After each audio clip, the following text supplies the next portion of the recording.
Hello everyone, मैं ममतेश गुप्ता। आज देखेंगे सी टेट का प्रीवियस पेपर जो फरवरी 2023 में हुआ था। और इसके हमने एक दो पार्ट पहले कंप्लीट कर लिए हैं। अगर आपने नहीं देखे हैं तो ये जो साइड में प्लेलिस्ट आपकी लगी हुई है, ये इसमें जो लगी हुई है सी टेट की प्रीवियस पेपर की, उसमें आप क्लिक करके देख सकते हैं और उसका लिंक आपको इसी वीडियो के डिस्क्रिप्शन में मिल जाएगा, तो आप वहां पर क्लिक करके देख सकते हैं। बाकी अगर आप एनसीईआरटी को भी डिटेल में पढ़ना चाहते हैं तो ये जितनी भी प्लेलिस्ट है ये सभी एनसीईआरटी की प्लेलिस्ट है और ये सब मैंने पढ़ाया है एनसीईआरटी को बहुत डिटेल में, तो आप उनको भी जाकर देख सकते हैं। आइए शुरू करते हैं। क्वेश्चन नंबर 61, सामाजिक विज्ञान में एक विषय के रूप में माध्यमिक स्तर पर डैश सम्मिलित नहीं है, यानी कि इनमें से कौन सा सब्जेक्ट है जो माध्यमिक स्तर पर सम्मिलित नहीं है। ठीक है, अब देखते हैं। ऑप्शन नंबर पहला मनोविज्ञान, दूसरा है भूगोल, तीसरा है इतिहास, चौथा है राजनीति शास्त्र। तो इसका जो सही आंसर हो जाएगा वो हो जाएगा मनोविज्ञान। मनोविज्ञान माध्यमिक स्तर पर नहीं होती है, ये उच्च माध्यमिक स्तर पर होती है, क्योंकि मनोविज्ञान जो सब्जेक्ट है वो 11th में आता है हमारे पास। ठीक है, 11th से स्टार्ट होता है मनोविज्ञान। तो बाकी जितने भी सब्जेक्ट हैं ये आपके 6 क्लास से ही शुरू हो जाते हैं, चाहे भूगोल है, चाहे इतिहास है और चाहे राजनीति शास्त्र है। आइए नेक्स्ट देखते हैं। क्वेश्चन नंबर 72, ऐतिहासिक ऐतिहासिक अध्ययन डैश के विकास में मदद करते हैं। किस चीज में जो ऐतिहासिक अध्ययन है वो मदद करते हैं? पहला है आध्यात्मिक पक्ष के स्तर पर, दूसरा है, देखो आध्यात्मिक मतलब होता है स्पिरिचुअल लाइफ, स्पिरिचुअल जो होता है उसको बोलते हैं अध्यात्म। दूसरा है ज्ञानात्मक पक्ष के स्तर पर, तीसरा है मनोक्रियात्मक पक्ष के स्तर पर, और चौथा है आर्थिक पक्ष के स्तर पर। तो इसका जो सही आंसर हो जाएगा वो हो जाएगा 72 का दूसरा, कि ज्ञानात्मक पक्ष को के विकास में ये मदद करता है। ठीक है, इतिहास का अगर हम अध्ययन करेंगे, इतिहास का अध्ययन करेंगे तो हमारा क्या होगा, ज्ञानात्मक पक्ष जो है वो मजबूत हो जाएगा।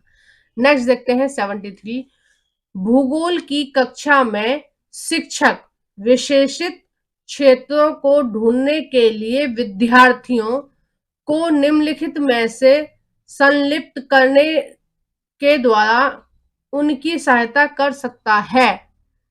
किस चीज में सहायता कर सकता है? देखो क्या ढूंढना है, विद्यार्थियों को क्षेत्र, ठीक है, शिक्षक विशेषित क्षेत्र को ढूंढने में विद्यार्थियों को निम्नलिखित में से किस चीज में हेल्प कर सकता है?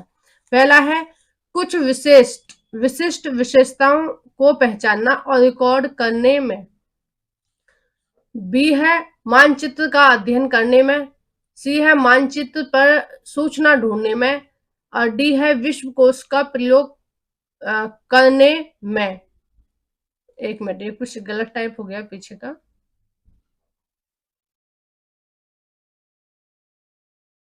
विश्व कोश का प्रयोग करने में, ठीक है, करने में तक ही है। ठीक है, बाकी ये जो दो तीन शब्द है ये गलती से टाइप हो गए हैं।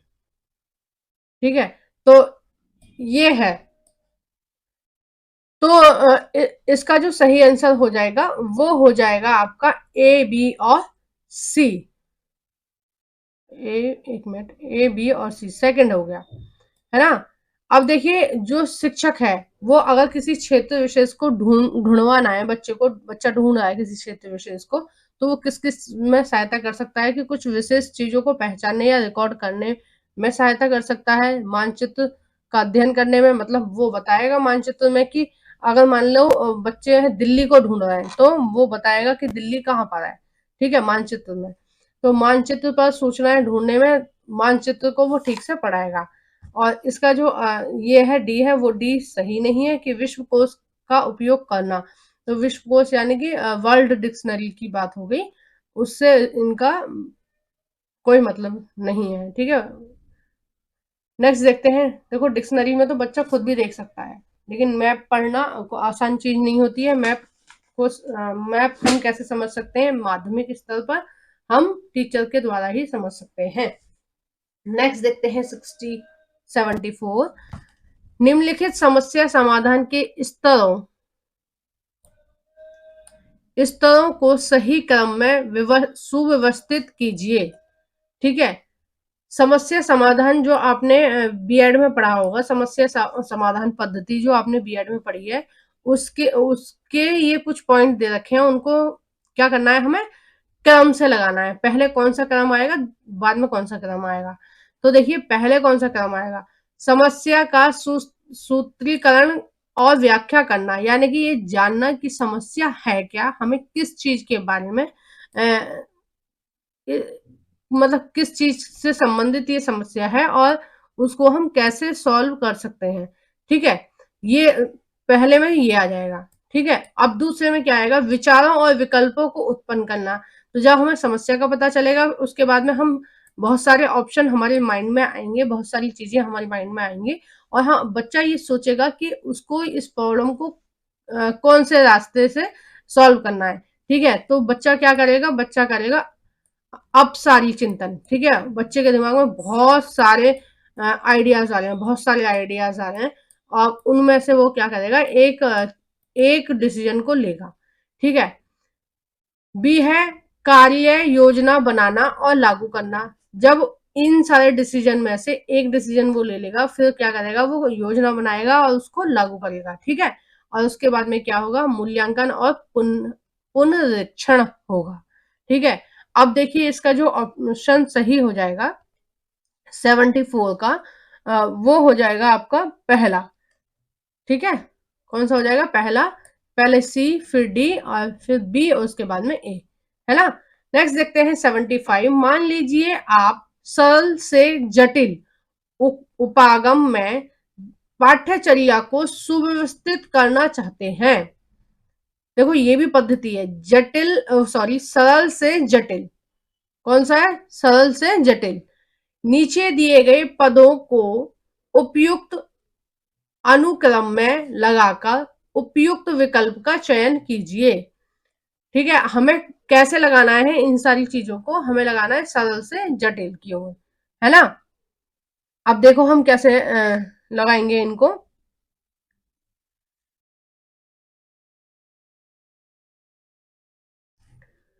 पहला है परिवार में रहना, दूसरा है भारत के वन क्षेत्र, और सी है पड़ोस से परिवार, और डी है बहुत पहले के समुदाय। तो देखिए हमें इनको लगाना है क्रम से। तो सबसे पहले हमारे क्रम में कौन सा आएगा, सबसे पहले क्रम में आएगा हमारा पहला, ये आएगा परिवार में रहना। ठीक है, फिर आएगा पड़ोस से परिवार। ठीक है, पहले परिवार में रहना आएगा, फिर आएगा पड़ोस से परिवार, और उसके बाद आएगा आपका बहुत पहले के समुदाय, है ना, और फिर आएगा भारत के वन क्षेत्र, है ना। नियम से लग गया ना, पहले परिवार में रहना, फिर पड़ोस से परिवार, फिर आएगा बहुत पहले के समुदाय। जो आस पड़ोस है उसको मिला के क्या बनता है, समुदाय मिलता है, समुदाय, और फिर हम एट लास्ट पढ़ेंगे भारत के वन। तो इसका जो ऑप्शन सही हो जाएगा वो होगा, सबसे पहले हम परिवार, तो ए वाला सही है, फिर है भारत के पड़ोस, सी वाला, ये वाला फोर्थ वाला सही हो जाएगा। ठीक है, नेक्स्ट देखते हैं 75, सॉरी 76। निम्नलिखित मानचित्रों में से कौन से मानचित्र का आप कक्षा में पृथ्वी की प्राकृतिक विशेषताओं को दर्शाने के लिए प्रयोग करेंगे। हमें मानचित्र चाहिए, और उसमें हमें क्या देखना, हमें पृथ्वी के बारे में, पृथ्वी की प्राकृतिक विशेषताओं के बारे में देखना है। ठीक है, प्राकृतिक विशेषता कौन सी होगी, पहाड़, नदियां, मैदान, ये सब क्या है, प्राकृतिक विशेषताएं हैं। तो हमें ये सारी प्राकृतिक विशेषताएं कौन से मानचित्र में मिलेंगी, आइए देखते हैं। पहला है भौतिक मानचित्र, दूसरा है राजनीतिक मानचित्र। देखो राजनीतिक मानचित्र में क्या होता है कि अगर हम विश्व की बात कर रहे हैं, तो पूरी पृथ्वी की बात कर रहे हैं, यानी कि विश्व की बात कर रहे हैं, तो पृथ्वी के मानचित्र पे हम क्या देखेंगे, कौन सा देश कहाँ है। तो सारे हमें देशों का नक्शा मिलेगा, उसको क्या बोलेंगे हम, भौतिक सॉरी राजनीतिक मानचित्र बोलेंगे। तीसरा है थेमेटिक मानचित्र। देखो ये 6 क्लास की एनसीईआरटी से आया है, ज्योग्राफी से क्वेश्चन। थीमेटिक मानचित्र, थीमेटिक मानचित्र का क्या मतलब होता है, इसका मतलब होता है कि जैसे मान लीजिए किसी मानचित्र में केवल और केवल आपको सड़क दिखा दी जाए, ठीक है, या कि कोई मानचित्र है वो उसमें दिखाएंगे कि विश्व में कहाँ कहाँ वर्षा हो रही है, या कौन कौन से उद्योग कहाँ कहाँ हैं, ठीक है। तो ये मतलब किसी पर्टिकुलर एक चीज के बारे में पूरे मानचित्र में जानकारी दी जा रही है, तो वो कौन सा हो जाएगा, वो हो जाएगा आपका थीमेटिक। राजनीतिक कौन सा होगा, सभी देश दिखाए गए हैं, केवल उसमें सभी देश दिखाए गए हैं, तो वो कौन सा हो जाएगा, राजनीतिक मानचित्र हो जाएगा। चौथा है प्राकृतिक मानचित्र, ठीक है। तो इसका जो सही आंसर हो जाएगा वो हो जाएगा पहला, कि भौतिक मानचित्र जो होता है वो उसमें हम पृथ्वी की प्राकृतिक विशेषताओं को देख सकते हैं, ठीक है। उसमें जो भौतिक मानचित्र होता है उसमें देश नहीं दिखाए जाते हैं, उसमें सभी देशों की सीमा नहीं दिखाई जाएगी, लेकिन बस उसमें क्या होगा, सारे महाद्वीप होंगे, है ना, महाद्वीप होंगे और सारे सागर होंगे जो पृथ्वी पर हैं।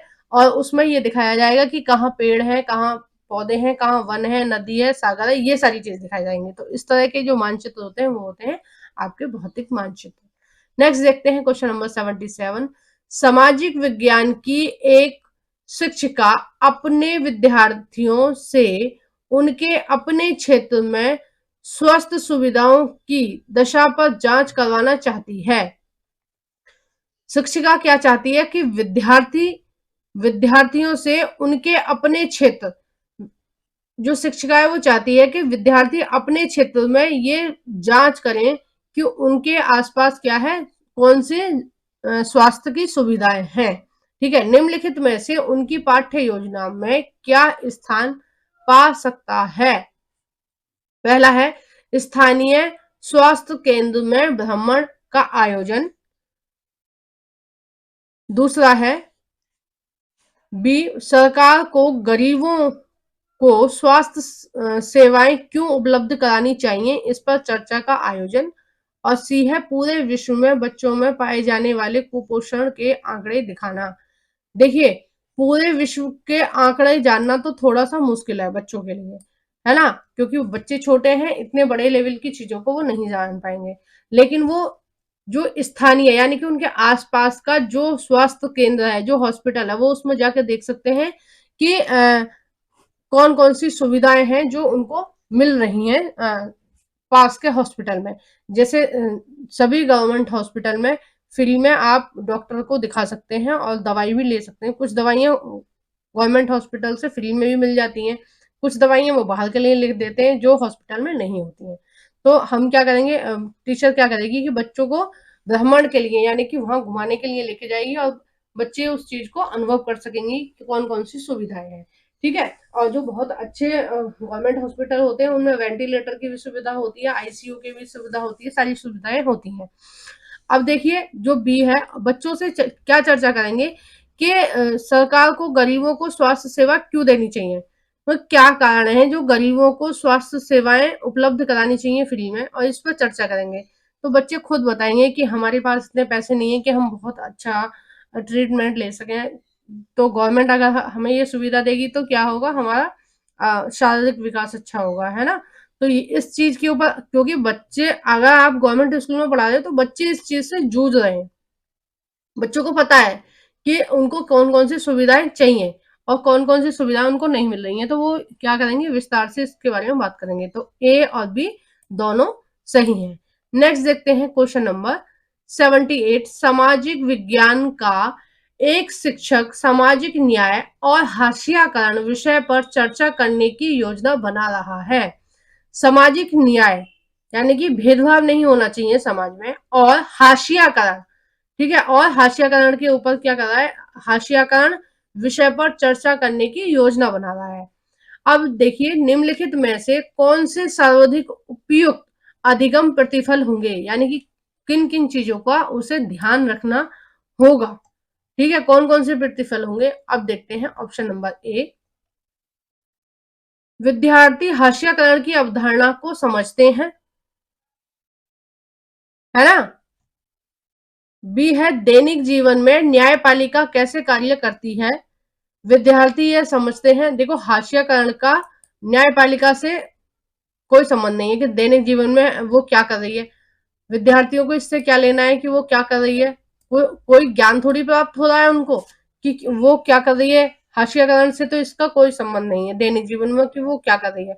हाँ, हाशियाकरण से संबंधित या सामाजिक न्याय से संबंधित नगर न्यायपालिका किस तरह के डिसीजन ले रही है, उससे बच्चों का संबंध है। ठीक है, लेकिन दैनिक जीवन में वो क्या निर्णय ले रही है, किस तरह से कार्य कर रही है, उसका कोई मतलब नहीं है। मतलब किससे है कि सामाजिक न्याय या हाशियाकरण के प्रति जो न्यायपालिका है वो कैसे कार्य करती है, इससे संबंध है। ठीक है, तो दैनिक जीवन से नहीं है। सी है, विद्यार्थी पहचानते हैं कि वास्तविक जीवन में हास्याकरण कैसे होता है। तो विद्यार्थियों को यह जानना चाहिए कि हास्याकरण होता क्या है। जबकि देखो आसपास आपके आपके आसपास चीजों के प्रति छुआछूत हो रही है। मतलब एनसीईआरटी पढ़ने से पहले कुछ लोगों को ये पता ही नहीं होगा कि ये चीज समाज में गड़बड़ हो रही है। ठीक है, ये चीज तो हमें एनसीईआरटी बता रही है कि ये चीज गलत है, हम किसी के साथ छुआछूत कर रहे हैं या किसी को हम अलग रख रहे हैं, हाशियाकरण कर रहे हैं उसके साथ, उनको हमने हाशिए पर ढकेल दिया है, तो ये चीज गलत है। तो कहाँ से जान रहे हैं बच्चे, बच्चे जान रहे हैं पढ़ के। ठीक है, तो विद्यार्थी पहचानते हैं कि वास्तविक जीवन में हास्यकरण कैसे होता है। ठीक है, किस तरह से हो रहा है। और डी है, विद्यार्थी जानते हैं कि कैसे न्याय अस्वीकृत किया जाता है। तो इसका जो सही आंसर है वो हो जाएगा आपका ए, सी और डी। अब देखिए ए, सी और डी किसमें है, ए, सी और डी, तीसरा ऑप्शन सही हो जाएगा। ठीक है, नेक्स्ट देखते हैं 79, निम्नलिखित में से किन प्रश्नों में छात्रों के आलोचनात्मक विवेचन को प्रोत्साहन मिलता है, उपयुक्त विकल्प चुनें। देखो, आलोचनात्मक चिंतन या आलोचनात्मक विवेचन को प्रोत्साहन मिले, हमें कौन कौन से इनमें से कौन कौन से ऐसे टॉपिक हैं जिनसे बच्चे में क्या होगा, आलोचनात्मक विवेचन का विकास होगा या प्रोत्साहन मिलेगा। ठीक है, अब देखिए ऑप्शन ए है, हिमालय तथा गंगा नदी व्यवस्था बनाने की प्रक्रिया की व्याख्या करें। कुछ गड़बड़ सा लग रहा है, एक बार देख लेती हूँ मैं।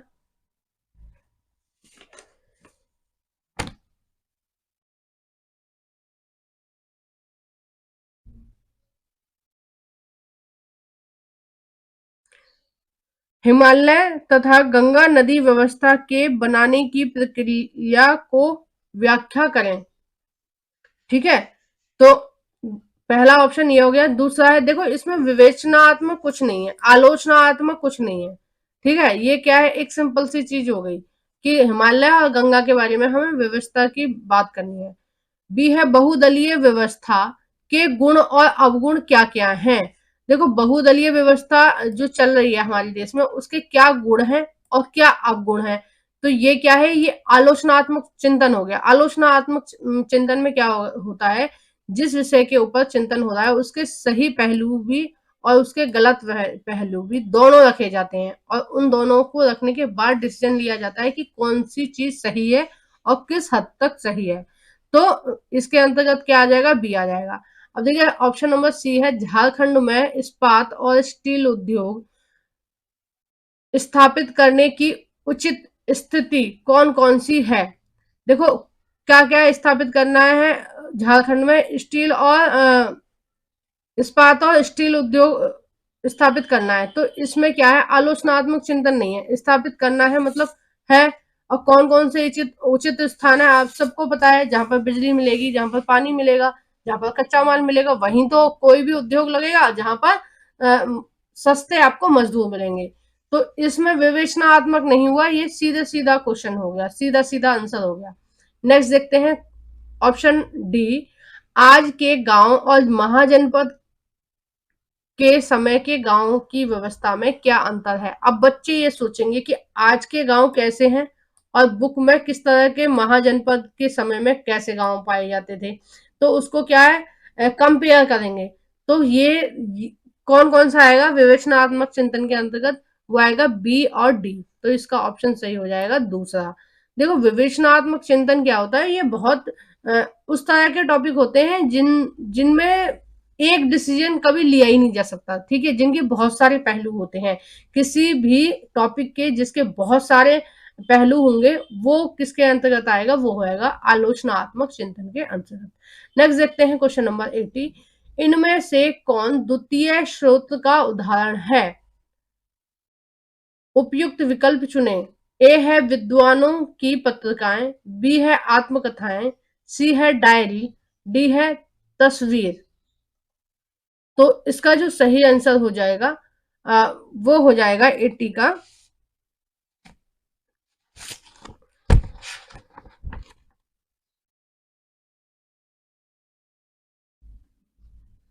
80 का हो जाएगा केवल ए, विद्वानों की पत्रिकाएं कैसी हैं, द्वितीयक स्रोत है, बाकी सब क्या है, प्राथमिक स्रोत है। ठीक है, किसी ने तस्वीर खींची वो भी प्राथमिक स्रोत है, या तस्वीर बनाई, डायरी कोई व्यक्ति अपनी चीजें डायरी में लिखा है वो भी प्राथमिक स्रोत है, और आत्मकथाएं जो लिखी हैं वो भी प्राथमिक स्रोत ही है। ठीक है, तो इसमें कौन सा आ जाएगा, द्वितीय स्रोतों में कौन सा आ जाएगा, ये आएगा विद्वानों की पत्रिकाएं, यानी कि आप जिन पत्रिकाओं का यूज कर रहे हैं वो किसी विद्वान ने लिखी है और पहले अपनी रिसर्च के आधार पर लिखी है। नेक्स्ट देखते हैं क्वेश्चन नंबर 81। माध्यमिक स्तर पर स्वतंत्रता संग्राम के ऊपर एक परियोजना करने के लिए, किसके ऊपर करनी है, स्वतंत्रता संग्राम के ऊपर करनी है, के लिए निम्नलिखित में से कौन सा न्यूनतम रूप से अनिवार्य हो सकता है? ए पहला है चित्र, दूसरा है स्वतंत्रता सेनानियों के महत्वपूर्ण उदाहरण, तीसरा है वो स्रोत जिनसे सूचनाएं इकट्ठी की गई, और चौथा है प्रश्नावली पर आधारित आंकड़ों का संग्रहण। तो इसका जो सही आंसर हो जाएगा 81 का वो हो जाएगा 4, वो हो जाएगा 4, प्रश्नावली पर आधारित आंकड़ों का संग्रहण। Question number 82। आरटीई एक्ट 2009 के अनुसार निम्नलिखित में से कौन सी संस्था या संस्थाओं से मूल्यांकन प्रक्रमणों को विकसित करने की अपेक्षा है? देखो, ये जो नियम बनाया गया है 2009 में, ये बनाया गया है शिक्षा से संबंधित, और शिक्षा किसके अंडर में आती है, ये आती है समवर्ती सूची के अंतर्गत। समवर्ती सूची पर कौन कौन कानून बनाता है, ये बनाता है केंद्र सरकार और राज्य सरकार, दोनों मिलकर बनाती हैं। तो जिन विषयों पर केंद्र सरकार और राज्य सरकार दोनों मिलकर नियम बनाती हैं वो आते हैं समवर्ती सूची के अंतर्गत, और समवर्ती सूची के अंतर्गत ही क्या आता है, शिक्षा। तो इस पर कौन कौन कानून बनाएगा, केंद्र सरकार और राज्य सरकार। तो 2009 में जो एक्ट आया था, ठीक है, तो उसका संबंध इन दोनों से है। ठीक है, ए और बी दोनों से है। नेक्स्ट देखते हैं क्वेश्चन नंबर 83। किसी कक्षा या विद्यालय का आकलन चक्र डैश से प्रारंभ होता है और डैश पर समाप्त होता है। तो इसका मैं आपको सही विकल्प बता देती हूँ, सारे विकल्प पढ़ने में बहुत टाइम लगेगा। तो इसका जो सही विकल्प है वो होता है नियोजन आकलन। नियोजन आकलन क्या होता है कि आप जो क्लास टेस्ट होते हैं ना, एक तरह से जो आप क्लास टेस्ट लेंगे तो आप उन चीजों का ध्यान रखेंगे, आप नियोजन करेंगे, आप प्लानिंग करेंगे, नियोजन माने प्लानिंग, आप प्लानिंग करेंगे आकलन की, कि आकलन इस तरह का हो जिससे बच्चा कुछ सीख सके। तो आप पहले प्लानिंग करेंगे कि आपने ये वाला सब्जेक्ट पढ़ा दिया, आपने ये वाले पूरे टॉपिक पढ़ा दिए, तो इनसे रिलेटेड इस तरह से आपको आकलन करना है कि आप जान सकें कि बच्चे ने किस स्तर तक सीखा है। ठीक है, ये क्या होता है, नियोजन आकलन होता है। मतलब आपको ये चीज जाननी है बच्चों से कि बच्चे किस तरह से सीख रहे हैं, जो आप पढ़ा रहे हैं, जो चीजें हैं या जो टॉपिक आपने उनको पढ़ाया है, उन टॉपिकों को उन्होंने किस हद तक सुना है, समझा है। ठीक है, उनको क्या ज्ञान प्राप्त हुआ है। तो इसके लिए आपको एक टेस्ट बनाना है, यानी कि आकलन करना है। तो उससे पहले क्या करना है, आपको नियोजन करना है कि आपको किस तरह का टेस्ट लेना है, ताकि आप ये जान सकें कि बच्चे किस स्तर तक समझ रहे हैं और कितना समझ रहे हैं, कितना उनका ज्ञान का विकास हो रहा है। ठीक है, और क्या देखना है, योजनात्मक आकलन। देखो, योजनात्मक आकलन क्या होता है, जो एनुअल एग्जाम होते हैं ना उनको बोलते हैं, यानी कि साल के लास्ट में जो एग्जाम होगा जिसके बाद रिजल्ट बनता है और निर्धारित होता है कि बच्चे ने कितना सीखा इस साल। ठीक है, 80% आ रहे हैं, 90% आ रहे हैं, कितने परसेंट आ रहे हैं, तो वो क्या है, योजनात्मक आकलन है। तो अब एक बार हम क्वेश्चन को पढ़ लेते हैं तो हमें बिल्कुल क्लियर हो जाएगा। किसी कक्षा या विद्यालय का आकलन चक्र किससे शुरू होता है?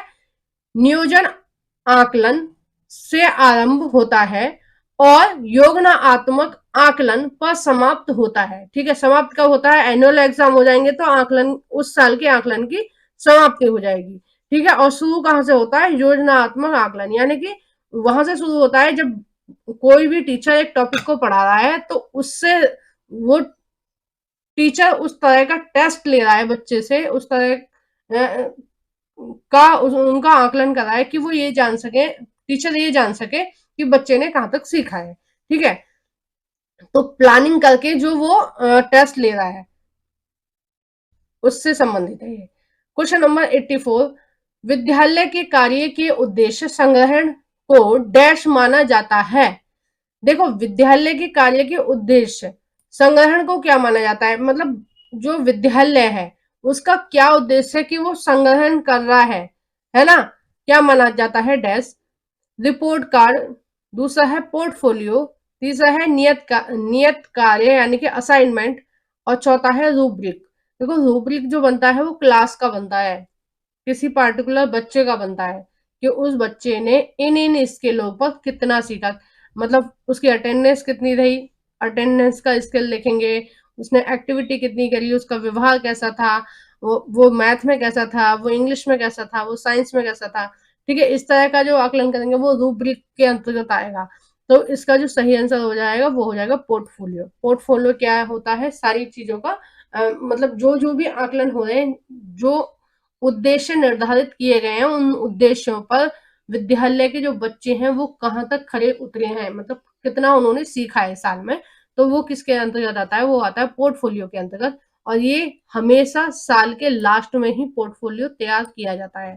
ठीक है, एनुअल एग्जाम के बाद ही पोर्टफोलियो तैयार किया जाता है ताकि जान सकें कि उद्देश्य की प्राप्ति कहाँ तक हुई है। ठीक है, 2 क्वेश्चन और हैं बस, ये खत्म होने वाला है। क्वेश्चन नंबर 85, सामाजिक विज्ञान की एक शिक्षिका यह मूल्यांकन करती है कि क्या विद्यार्थियों में जनसंख्या पिरामिड के संबंध को समझ लिया है या नहीं। अब वो क्या कर रही है? देखो, एक तरह से एक नियोजन आकलन के अंतर्गत ही आएगा कि वो उसने पहले कौन सा टॉपिक पढ़ाया, पहले उसने पढ़ा दिया जनसंख्या पिरामिड। ठीक है, जनसंख्या पिरामिड पढ़ा दिया है और जनसंख्या पिरामिड के बारे में वो ये जानना चाहती है कि बच्चों ने कहां तक समझा है और कहां तक वो नहीं समझा है। तो इससे रिलेटेड वो आकलन कर रही है। तो वो क्या, ये किसके अंतर्गत आएगा? ये अभी जो मैंने आपको पीछे पढ़ाया था ये आएगा नियोजन आकलन के अंतर्गत। मतलब पहले से वो प्लानिंग कर रही है कि किस तरह का मूल्यांकन किया जाए कि मैं ये जान सकूं कि बच्चों ने जनसंख्या पिरामिड को कहां तक समझा है। ठीक है, अब देखिए ऑप्शन पढ़ लेते हैं। ए, जनसंख्या पिरामिड को पढ़ सकते हैं और उन और उसकी व्याख्या कर सकते हैं। तो ये बिल्कुल सही है। टीचर ये जानेगी कि क्या पिरामिड को पढ़ सकते हैं, मतलब पिरामिड को देखकर वो बच्चे पहचान सकते हैं कि कितनी जनसंख्या की वृद्धि दर क्या है, जनसंख्या की कितने लोग हमारे देश में जवान हैं, कितने लोग बूढ़े हैं। ठीक है, विकास दर क्या है जनसंख्या का, मृत्यु दर क्या है, जन्म दर क्या है, ये सब क्या है बच्चे पिरामिड को देखकर पहचान सकते हैं। अब भी है, दिए गए आंकड़ों के आधार पर जनसंख्या पिरामिड बना सकते हैं, यानी कि उनको हम डाटा दे देंगे कि देखो जन्म दर ये है, मृत्यु दर ये है, इस उम्र के इतने बच्चे हैं, इस उम्र के इतने बच्चे हैं। आपको क्या करना है, मतलब इतने युवा हैं, इतने बूढ़े लोग हैं और इतने जवान लोग हैं, इतनी जन्म दर है, इतनी मृत्यु दर है। अब आप इसका पिरामिड बनाइए, तो बच्चे क्या है उसका पिरामिड बना देंगे आंकड़ों के आधार पर। ठीक है, सी है, जनसंख्या पिरामिड की सहायता से रोजगार में लगे लोगों के बारे में अनुमान लगाना। देखो, ये बहुत मुश्किल काम है कि पता नहीं लगाया जा सकता है कि इस किसी भी पिरामिड को देख के कि इस देश के कितने लोग रोजगार हैं और कितने लोग बेरोजगार हैं। तो इसका जो ऑप्शन सही हो जाएगा वो हो जाएगा ए और बी दोनों। और देखो, इस वीडियो का लास्ट क्वेश्चन है ये इसको भी देख लेते हैं। निम्नलिखित में से कौन से प्रश्न अधिगमकर्ताओं के विश्लेषण करने कौशलों को आंकते हैं? उपयुक्त विकल्प चुनें। अब देखिए कौन सा विकल्प जो है वो सही है कि अधिगमकर्ताओं के विश्लेषण करने के कौशल को आंकते हैं। मतलब ये देखते हैं, वो ये देखते हैं कि जो अधिगम करता है वो जो अधिगम करता है वो उसका विश्लेषण करने की क्षमता कैसी है, उसका विश्लेषण करने का तरीका कैसा है, ठीक है, वो ये आंकते हैं। अब देखते हैं कौन कौन सा है। ए है हिमालय के सभी हिमनद पिघल जाएं तो भारत में मानवीय जीवन पर क्या प्रभाव पड़ेगा।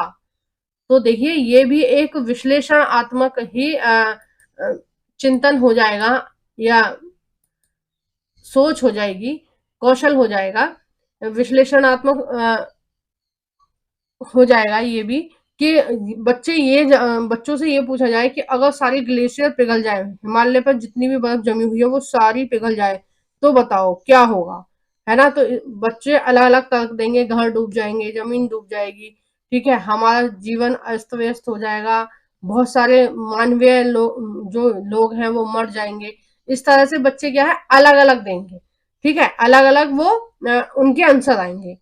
उनकी जो सोचने समझने की स्किल है उसका पता चलेगा कि बच्चे किस स्तर पर सोच रहे हैं। बी है हम उपभोक्ता न्यायालय में कैसे केस दाखिल करेंगे। देखो इसमें विवेचनात्मक कुछ नहीं है, इसमें क्या है, इसमें सीधी सीधी एक प्रक्रिया होती है, जो उपभोक्ता न्यायालय में हम जाएंगे तो किस तरह से केस दायर होगा, मतलब कुछ नियम है उनके आधार पर होता है। तो इसमें बच्चों को सोचने समझने की बहुत ज्यादा अपना दिमाग लगाने की जरूरत नहीं है, जो नियम पहले से बने हुए हैं उन्हीं नियमों के आधार पर ये काम होगा। सी है वित्तीय आयोग क्या है। राज्य वित्तीय आयोग के मुख्य कामों का वर्णन कीजिए। तो ये भी क्या है, ये भी पहले से निर्धारित है, ठीक है, संविधान में पहले से निर्धारित है कि वित्तीय आयोग किस तरह का है, वित्तीय और राज्य वित्तीय आयोग के क्या क्या कार्य हैं। तो इससे कोई इसका में कि क्या है, कोई विश्लेषणात्मक कौशल का विकास नहीं होगा। डी है भारत में राष्ट्रीयकरण क्यों हुआ। देखो इसमें जो आंसर निकल के आएंगे बच्चों से वो भिन्न भिन्न निकल के आएंगे, ठीक है, अलग अलग, सब लोग अपने अपने स्तर पर अलग अलग देंगे, जिनको जैसी चीजें समझ में आ रही है वो वैसे ही देंगे। तो इसका जो सही आंसर आ जाएगा वो हो जाएगा ए और डी। तो आपको मेरी वीडियो कैसी लगी प्लीज कमेंट बॉक्स में बताइए, प्लीज वीडियो को जरूर से लाइक कर देना। Thank you for